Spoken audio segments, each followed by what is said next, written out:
Good morning, all of you. Good Good morning, ma'am. morning, ma'am. Good morning, ma'am.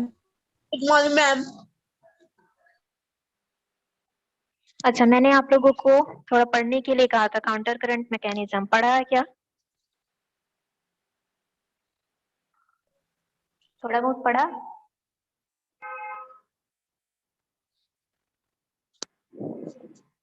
चलिए देखते हैं counter current mechanism of urine concentration.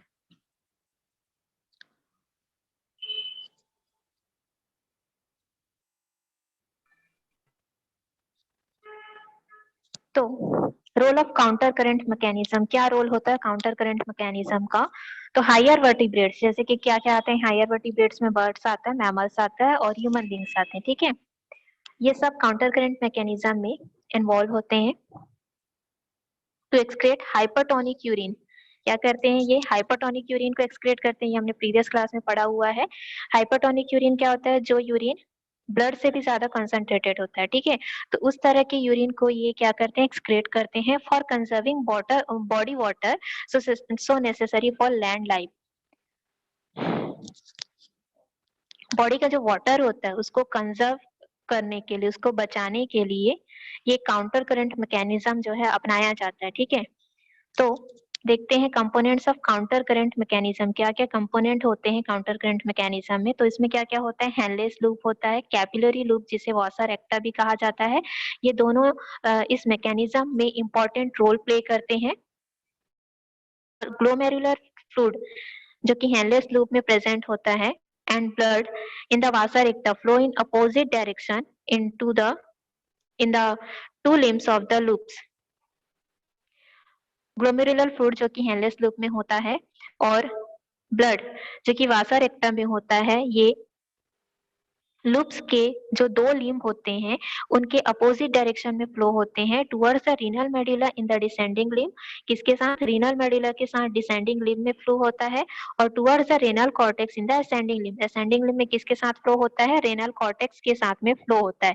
This two counter current system help in concentrating the urine. ये जो दो system है वो किसमें help करते हैं? यूरिन के कंसंट्रेशन में हेल्प करते हैं। अब देखते हैं structure and nature of urine. Urine का स्ट्रक्चर कैसा होता है और उसका नेचर कैसा होता है, ये पूछा जाता है 1 और 2 मार्क्स में पूछा जाता है कि यूरिन का कलर कैसा होता है, उसका स्ट्रक्चर कैसा होता है, ठीक है। तो urine is a transparent light yellow lucid with a slightly and pH average 6.0. The color of urine is caused by the finger urochrome, which is breakdown product of hemoglobin from worn out red blood corpuscles. The color of the urine may be affected by the foods. Urine कैसा होता है? Transparent होता है, light yellow colour का liquid होता है, जिसका जो पीएच होता है लगभग कितना होता है? 6.0 होता है। और यूरिन का जो कलर होता है फिंगर यूरोक्रोम की वजह से होता है। फिंगर यूरोक्रोम क्या होता है? जो कि हीमोग्लोबिन का जो प्रोडक्ट होता है उसको ब्रेक डाउन करता है और रेड ब्लड सेल से बाहर कर देता है। यूरिन का जो कलर होता है वो किसकी वजह से होता है? फूड की वजह से होता है, ठीक है। फूड भी जो है उसको अफेक्ट करता है, जैसा आप फूड खाते हैं उस तरह से यूरिन का कलर होता है। The pH range of urine is normally, pH range कितना होता है नॉर्मल ह्यूमन में? 4.5 से लेकर 8.2 होता है। और ये किस पे डिपेंड करता है? Upon depend upon the amount of acidic and basic food. Acidic और बेसिक फूड जो आप खाते हो, जो आपके डाइट में शामिल होता है, उस पर ये डिपेंड करता है। जैसे कि फ्रूट्स जो होते हैं और वेजिटेबल्स जो होते हैं वो एसिडिटी को इंक्रीज करते हैं, ठीक है। सॉरी, फ्रूट्स जो होते हैं वो एसिडिटी को इंक्रीज करते हैं और वेजिटेबल्स जो होते हैं वो एल्केलिनिटी को, बेसिसिटी को यूरिन में इंक्रीज करते हैं। A high protein diet also product and acid urine because of acidic produces from amino acid metabolism. आप हाई प्रोटीन डाइट भी आपके खाने में शामिल होता है जिससे एसिडिक यूरिन बनता है। और एसिडिक यूरिन के बनने से, ये सॉरी, ये एसिडिक यूरिन किसकी वजह से बनता है? जो अमीनो एसिड वाला जो भी आप चीजें खाते हैं, ठीक है, जो अमीनो एसिड का मेटाबॉलिज्म होता है उसके कारण एसिडिक प्रोडक्ट बनते हैं। और normal adult person secrete about कितना, ये हमने पढ़ा हुआ है कि जो नॉर्मल एडल्ट होता है वो एक दिन में कितना यूरिन को एक्सक्रेट करता है?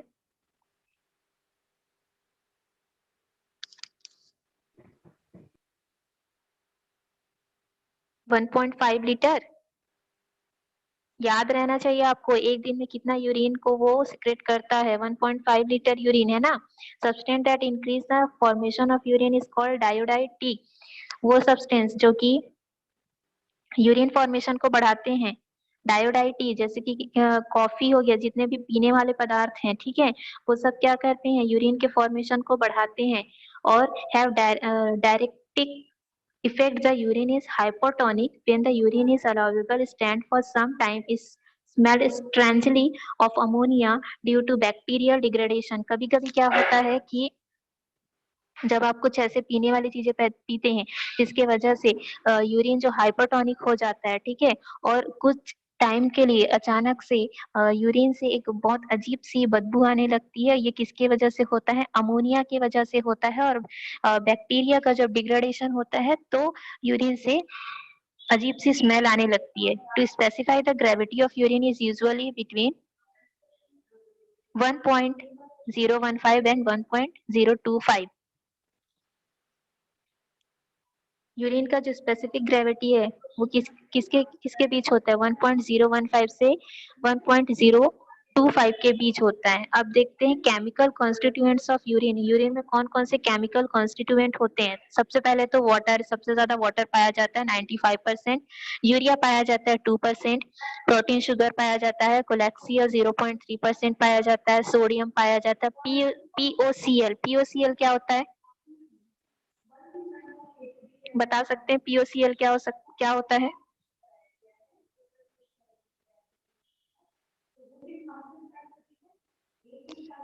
परऑक्सी ऑक्सलेट, ठीक है, ये कितना होता है, 0.27% होता है।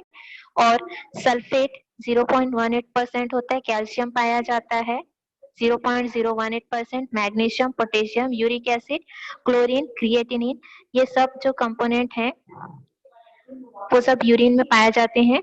इसके अलावा अमोनिया, अमीनो एसिड, आयोडीन और एसेनिक, ये सब भी यूरिन में पाए जाते हैं। नेक्स्ट है मिक्सचरेशन। मिक्सचरेशन क्या होता है,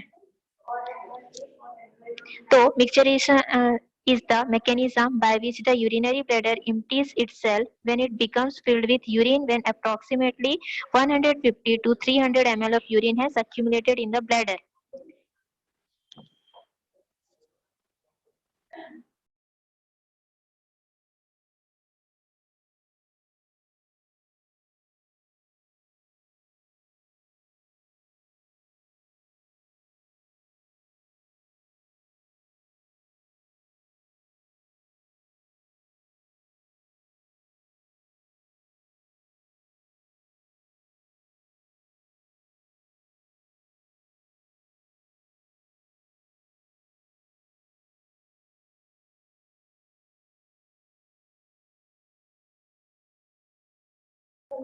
हाँ, तो मिक्सचरेशन क्या होता है, एक ऐसा मैकेनिज्म होता है जिसमें यूरिनरी ब्लैडर जो होता है, जब वो पूरी तरह से यूरिन से भर जाता है, लगभग 150 टू 300 ml उसमें जमा हो जाते हैं, तो जो ब्लैडर होता है, यूरिनरी ब्लैडर जो होता है, वो जब खाली हो जाता है, ठीक है, और जो ब्लैडर में रिसेप्टर होता है, ब्लैडर वॉल में जो रिसेप्टर होता है, प्रॉक्सिमल यूरेथ्रा जो होता है, उसको वो स्टिमुलेट होते हैं। स्टिमुलेट मतलब एक्टिव हो जाते हैं और सीएनएस को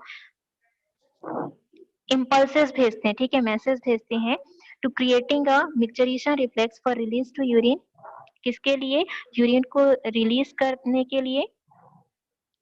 किसके द्वारा रिलीज होता है यूरिन जो होता है, कॉन्ट्रैक्शन ऑफ स्मूथ मसल, जो ब्लैडर में स्मूथ मसल होते हैं, चिकने जो मसल होते हैं, उसको कॉन्ट्रैक्ट करता है और simultaneous relaxation of urethral sphincter cause the release of urine.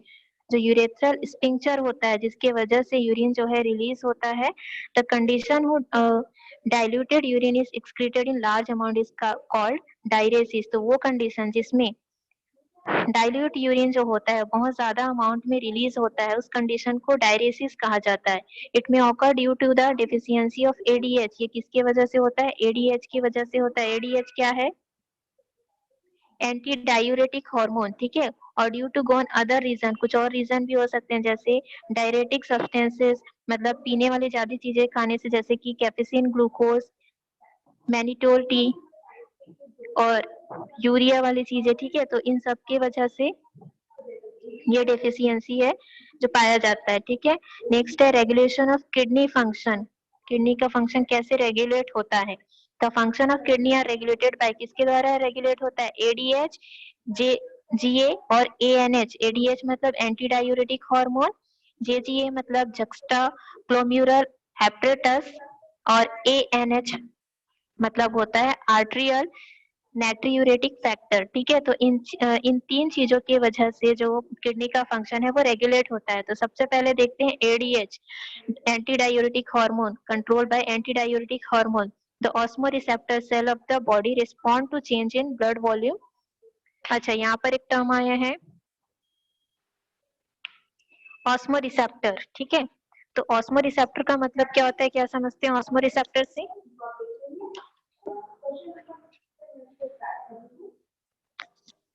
ऑस्मोरिसेप्टर एक ऐसा प्रोसेस होता है जिसमें जो ऑर्गेनिज्म होते हैं वो लिक्विड जितने भी लिक्विड मैटर होते हैं उसके ऑस्मेटिक प्रेशर और इलेक्ट्रोलाइटिक बैलेंस को कंट्रोल करते हैं।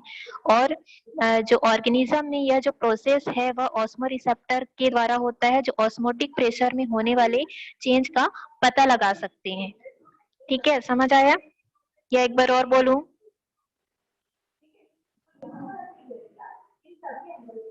मैम एक बार और बताइए तो। ऑस्मोरिसेप्टर वह प्रोसेस होता है जो ऑर्गेनिज्म में जितने भी लिक्विड मैटर का ऑस्मेटिक प्रेशर होता है और इलेक्ट्रोलाइटिक जो बैलेंस होता है उसको कंट्रोल करता है, ठीक है। और ऑर्गेनिज्म या जो प्रोसेस होता है वो ऑस्मोरिसेप्टर के द्वारा होता है, जो ऑस्मोटिक प्रेशर में होने वाले चेंजेस को पता लगाते हैं। क्लियर है? Yes ma'am. Yes, ma'am. तो जो ऑस्मोरिसेप्टर सेल होते हैं ये क्या करते हैं? Respond to the change in blood volume, body fluid volume and ionic concentration. किसके लिए रिस्पॉन्ड करते हैं? ब्लड वॉल्यूम जो होता है, बॉडी फ्लूइड वॉल्यूम जो होता है, आयनिक आयनिक कंसंट्रेशन जो होता है उसको चेंज करने के लिए रिस्पॉन्स करते हैं, ठीक है। Osmoreceptor cell an excessive loss of the body fluid can activate to osmoreceptor. जब बॉडी से बहुत ज्यादा फ्लूइड लॉस होने लगते हैं तो ये किसको एक्टिवेट कर देते हैं? ऑस्मोरिसेप्टर को एक्टिवेट कर देते हैं, विच स्टिमुलेट द हाइपोथैलेमस। और ये जो ऑस्मोरिसेप्टर होता है वो कहाँ पाया जाता है? हाइपोथैलेमस में पाया जाता है। तो इस तरह से जब बहुत ज्यादा बॉडी का फ्लूइड लॉस होने लगता है तो ऑस्मोरिसेप्टर जो है हाइपोथैलेमस को स्टिमुलेट करता है। किसके लिए स्टिमुलेट करता है? To release anti diuretic hormone, ADH को रिलीज करने के लिए, और वासाप्रेसिन को रिलीज करने के लिए। कहाँ से रिलीज करते हैं? न्यूरो हाइपोथेसिस से। न्यूरोहाइपोथेसिस ADH increase the reabsorption of water in the DCT। DCT में क्या करते हैं? वाटर का जो reabsorption होता है उसको एडीएच क्या कर देता है? इंक्रीज कर देता है। एंटी डायूरेटिक हार्मोन उसको इंक्रीज कर देता है। और कलेक्टिंग डक्ट प्रिवेंट डायूरेसिस। इस तरह से डायूरेसिस को क्या किया जाता है? प्रिवेंट किया जाता है। ज्यादातर जो लॉस होता है बॉडी से वाटर का उसको क्या किया जाता है? प्रिवेंट किया जाता है। An increase in body fluid volume can switch off the osmoreceptor and suppress the ADH release to complete the feedback. इस तरह से बॉडी फ्लूइड जो बहुत ज्यादा इंक्रीज होता है वो ऑस्मोरिसेप्टर को स्विच ऑफ कर देता है और एडीएच को ऑस्मोरिसेप्टर को स्विच ऑफ कर देता है और सप्रेस कर देता है।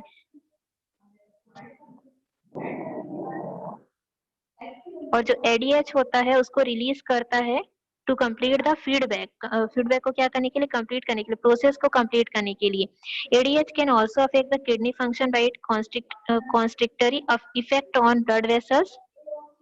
एडीएच किसको इफेक्ट करता है? किडनी फंक्शन को भी इफेक्ट करता है। किसके द्वारा? कॉन्स्ट्रिक्टरी इफेक्ट के द्वारा। ब्लड में ये कॉन्स्ट्रिक्टरी इफेक्ट डालता है। This causes increase the blood pressure, जिसके वजह से ब्लड प्रेशर क्या होता है? इंक्रीज होता है, ठीक है। तो कॉन्स्ट्रिक्टिव इफेक्ट्स क्या होता है? कॉन्स्ट्रिक्टिव का मतलब होता है एक्शन और प्रोसेस ऑफ कंप्रेसिंग, मतलब बॉडी के किसी पार्ट को टाइट कर देना, टाइट फील होना, वो क्या कहलाता है? कॉन्स्ट्रिक्टिव कहलाता है, ठीक है।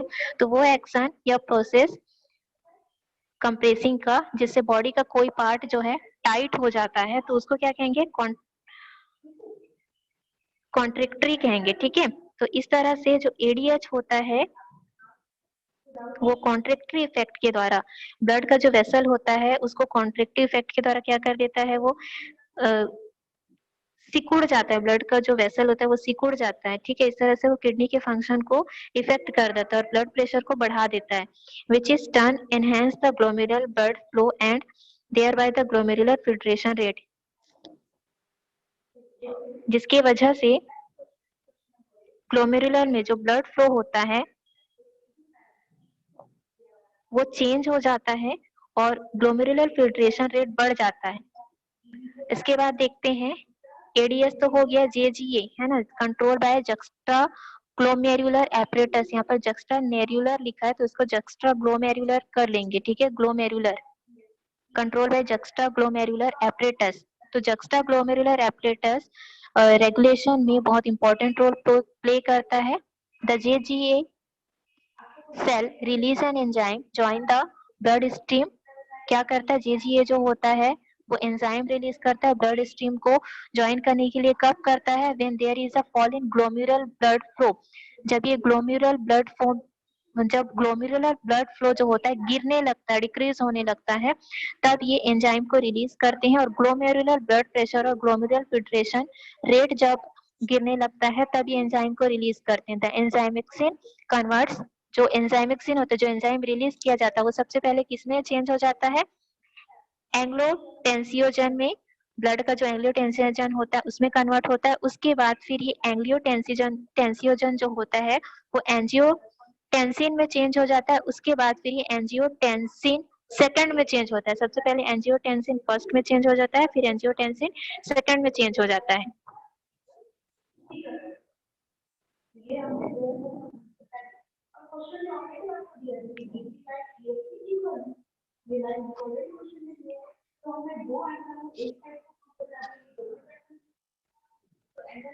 अब ये एंजियोटेंसिन क्या होता है, तो angiotensin is a powerful vasoconstrictor, here increase the glomerular blood, क्या होता है, ये एक पावरफुल वासोकॉन्स्ट्रिक्टर होता है जो सिकुड़ने की बहुत ज्यादा क्षमता रखता है और जो ग्लोमेरुलर ब्लड को इंक्रीज कर देता है।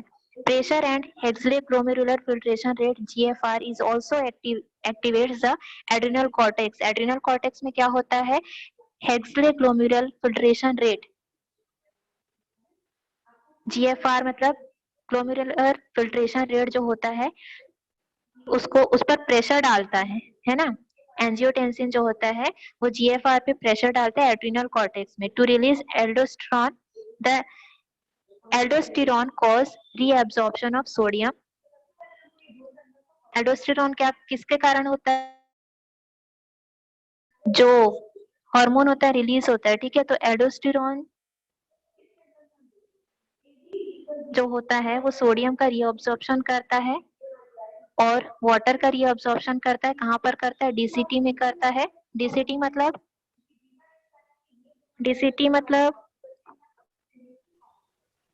Distal convoluted tubule. Distal convoluted tubule, इन सब का मतलब आपको पता होना चाहिए ना, क्योंकि बायो में सब चीज शॉर्ट फॉर्म में लिखा जाता है, जीएफआर डीसीटी जेजीए, इस तरह से सबको शॉर्ट फॉर्म में लिखा जाता है, तो आपको सबका मतलब पता होना चाहिए, है ना।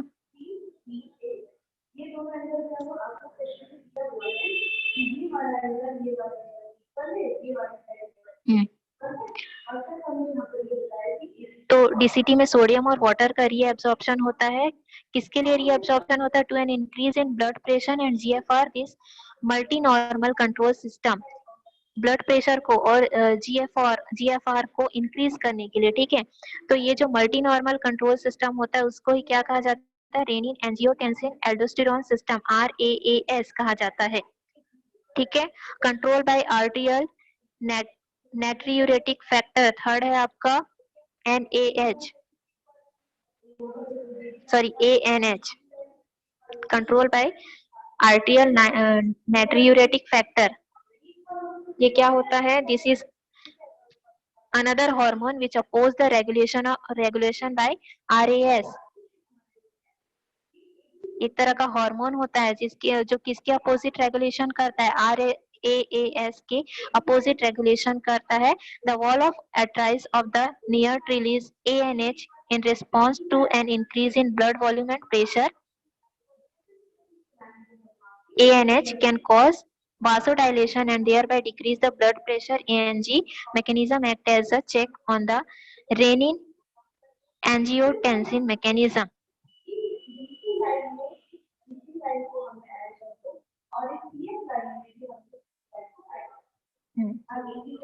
देखिए, एक तरह का हार्मोन होता है जो कि RAS के अपोज रेगुलेशन करता है, और जो एट्राइस का जो वॉल होता है, एट्रिस का जो वॉल होता है, वो क्या रिलीज करता है? ANH को रिलीज करता है, हार्मोन जो होता है उसको रिलीज करता है, जो किसको रिस्पॉन्स करता है? ब्लड का जो ब्लड वॉल्यूम का जो इंक्रीज होता है उसको रिस्पॉन्स करता है, उसको इफेक्ट करता है। और ANH का जो प्रेशर होता है जिसके वजह से वासोडाइलेशन होता है और thereby decrease the blood pressure, जिसमें क्या होता है? ब्लड प्रेशर क्या हो जाता है? वासोडाइलेशन की वजह से ब्लड प्रेशर जो होता है वो डिक्रीज हो जाता है। ANG mechanism act as a check on the ANG mechanism किसके लिए होता है? रेनिन एंजियोटेंसिन मैकेनिज्म को चेक करने के लिए होता है। Does the kidney bring about fluid osmoregulation? Osmoregulation क्या होता है पहले ये बताइए। तो ऑस्मोरेगुलेशन मैंने बताया हुआ है आप लोगों को।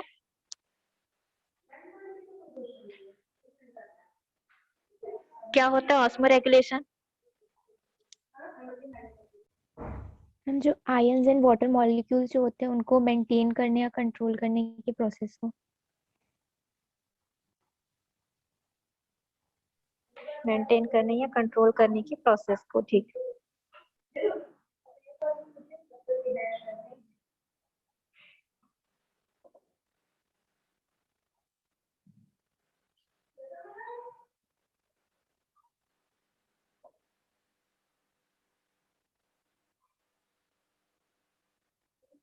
Tap shutter button to search.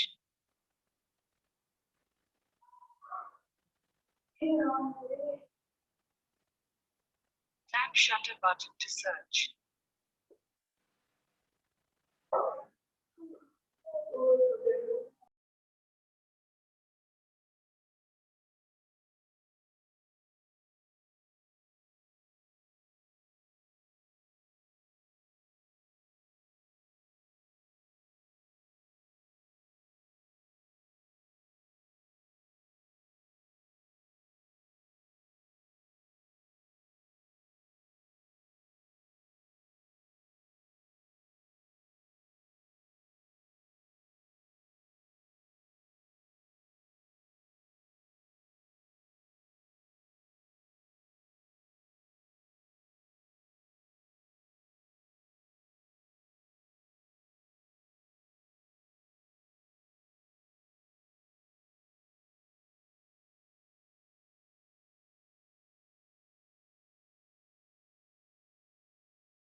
तो इस तरह से जो किडनी होता है वो ऑस्मोरेगुलेशन के द्वारा क्या करता है?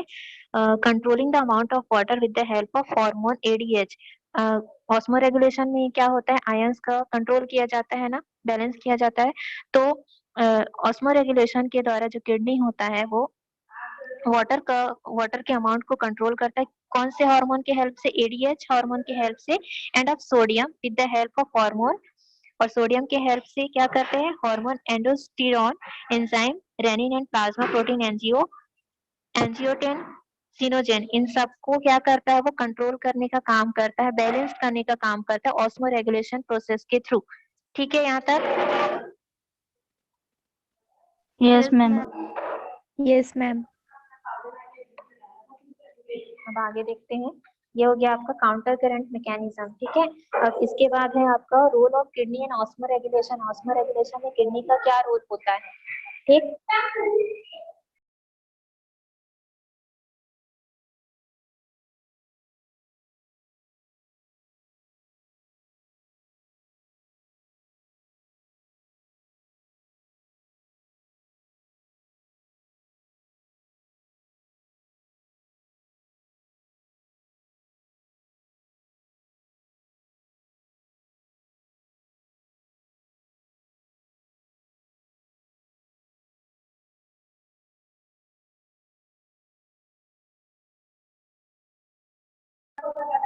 हाँ, role of kidney in osmoregulation. Osmoregulation में किडनी का क्या रोल प्ले होता है? तो सबसे मेन इंपॉर्टेंट रोल प्ले करता है ऑस्मो रेगुलेशन में kidney. Maintaining water and osmotic concentration, that is osmo concentration of blood. Blood का जो ऑस्मो कंसंट्रेशन होता है उसको क्या करता है? मेंटेन करने का काम करता है। The phenomena is known as osmoregulation. ये दिया हुआ है आपके बुक में, है ना?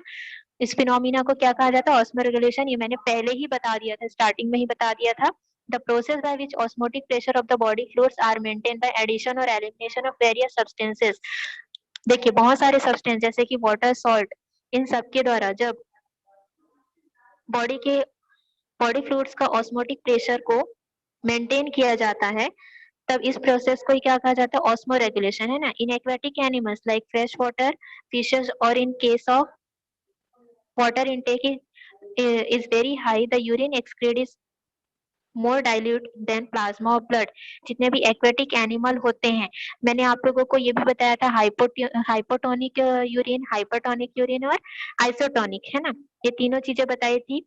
यूरिन तो नहीं, लेकिन हाइपोटोनिक, हाइपरटोनिक और आइसोटोनिक सॉल्यूशन बताया था। तो उसी के बेस पर आप यूरिन को भी समझ सकते हैं, हाइपोटोनिक, हाइपरटोनिक और आइसोटोनिक यूरिन को भी समझ सकते हैं। ठीक है, तो जितने भी एक्वेटिक एनिमल्स होते हैं, जैसे फ्रेश वाटर फिशेस हो गए, तो इन सब के केस में वाटर जो है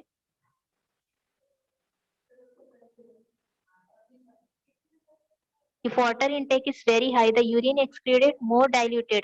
मतलब बहुत ज्यादा जब वाटर लिया जाता है, अंदर लिया जाता है, तो जो यूरिन होता है वो कैसा होता है? प्लाज्मा, सॉरी, ब्लड का जो प्लाज्मा होता है उससे ज्यादा डाइल्यूट होता है।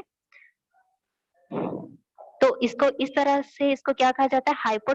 हाइपोटोनिक यूरिन कहा जाता है। और जितने लैंड एनिमल्स होते हैं, there is dangerous for excessive loss of water. आप लोग जानते हैं कि जितने भी लैंड एनिमल्स होते हैं तो उसके लिए पानी तो बहुत जरूरी है, पानी की कमी होती है तो पानी बहुत जरूरी होता है ना?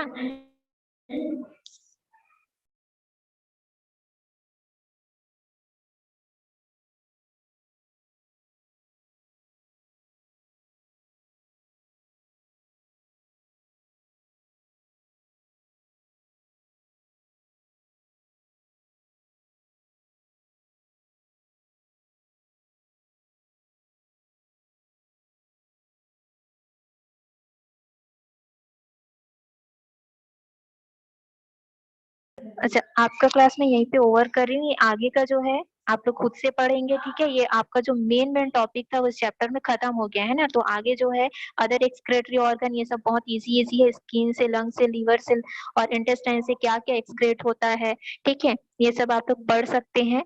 और इसके बाद किडनी ट्रांसप्लांटेशन। किडनी ट्रांसप्लांटेशन के बारे में आप सभी लोग जानते हैं, किडनी का जो ट्रांसप्लांट किया जाता है ना? किसी पेशेंट जो कि किडनी जिसका फेल हो जाए रहता है, उसको जो किडनी दिया जाता है, किडनी का ट्रांसप्लांट किया जाता है। तो ये भी आप लोग, छोटा सा टॉपिक है, इसको आप लोग पढ़ेंगे, ठीक है? Yes, ma'am. Yes, ma'am. हो जाएगा ना इतना? कोई टॉपिक और है क्या इसमें? बता दीजिए जो एक्सप्लेन करना है।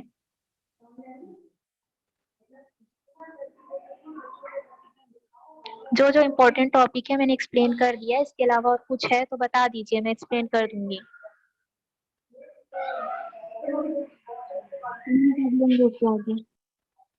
हाँ, मैम कर लेंगे।